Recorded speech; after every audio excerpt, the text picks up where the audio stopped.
Fishball. Alam naman natin na isa ito sa popular na street foods dito sa atin. At tayo mga Pinoy, hindi makakaila na mahilig tayo sa kanin. Minsan, hindi mo na nga alam kung anong bibilhin mo sa sobrang dami na nagtitinda ng street food sa kanto. Pero, bakit hindi natin pagsamahin yung paborito mong fishball at yung ating kanin? Bigas pala to. O, diba? Kakaiba? Panigurado yung kilay mo napataas pa. Pero hetong fishball fillet ang ituturo ko sa inyong pang negosyo. At syempre, may kasama ding gravy ito. At malalaman din natin mamaya kung kikita ba kayo at kung ilang order ang magagawa ng isang supot ng fishball na to. Kaya huwag na natin patagalin pa. Simulan na natin to. Magsayang na tayo ng bigas, pero 1 kilo lang to. Magkakaiba tayo ng presyo dito, depende sa lokasyon nyo. Dito kasi sa amin sa Nueva Ecija, maraming palayan dito. Kaya nakakabili kami ng medyo mura kahit papano. Isa lang ko muna to sa rice cooker para magawa na natin yung ating recipe. Isang supot ng fishball ang gagamitin ko. Then, hiwain natin ng maliliit ito. Mas mapapabilis kayo kung food processor ang gagamitin nyo. Isalin na natin to sa mixing bowl.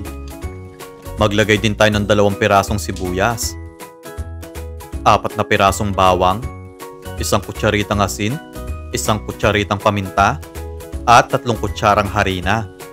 Naglagay lang ako ng 3 itlog dito. Hindi ka mabibitin dito sa itlog ko dahil 3 po ito. Actually guys, 5 ang gagamitin ko dito. Yung 2 kasi gagamitin kong pang binder sa breadcrumbs ko.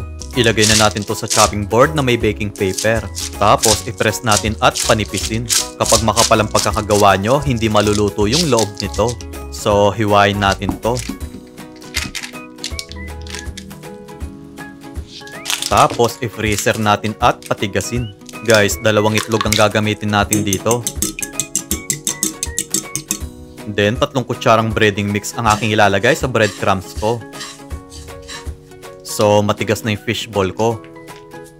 Isawsaw natin to sa ating itlog. Make sure na pati ang mga gilid ay malagyan nyo.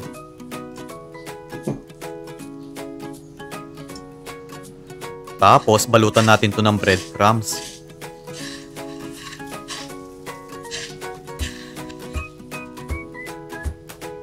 Magpainit na tayo ng mantika. Mas okay kung deep fry ang gawin nyo para lutong-luto pati yung loob ng fishball nyo. Pirituhin natin to into low heat hanggang sa mag-golden brown nito. Yes po, kailangan mahina lang ang apoy nyo para hindi agad masunog yung breadcrumbs nyo. Kapag kasi malakas ang apoy nyo, hindi maluluto yung loob nito. So, okay na to. Grabe, ang ganda ng itsura. Yung iba sa inyo kaya nagnenegosyo kasi ayaw na nilang makita yung bida-bida nilang katrabaho. Tingnan nyo naman, pag ganyan-ganyan lang yan. Pero mas malaki pa ang sinasahod niyan. Magtunaw tayo ng 1 kutsarang margarine. Then, maglagay tayo ng 1 kutsarang harina. At konting tubig.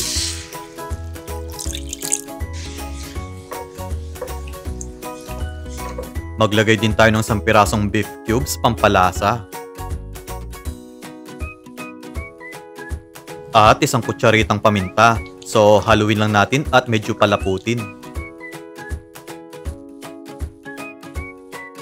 Ilagay na din natin yung kanin.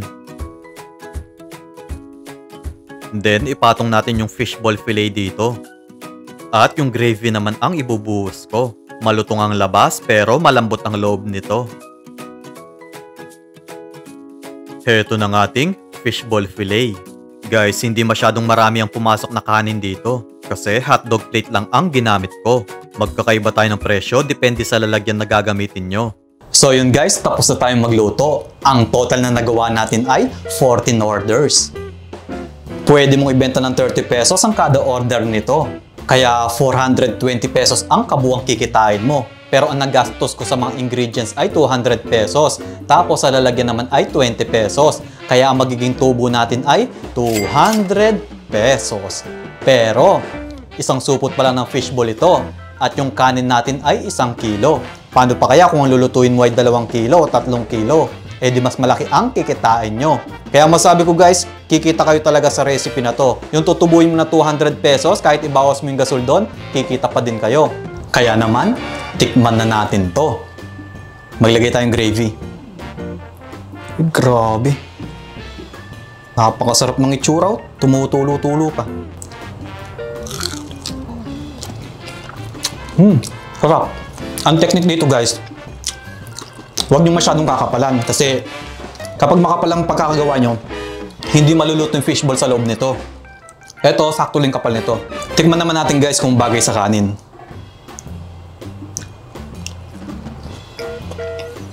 Sarap. Parang ano siya eh, parang fish fillet.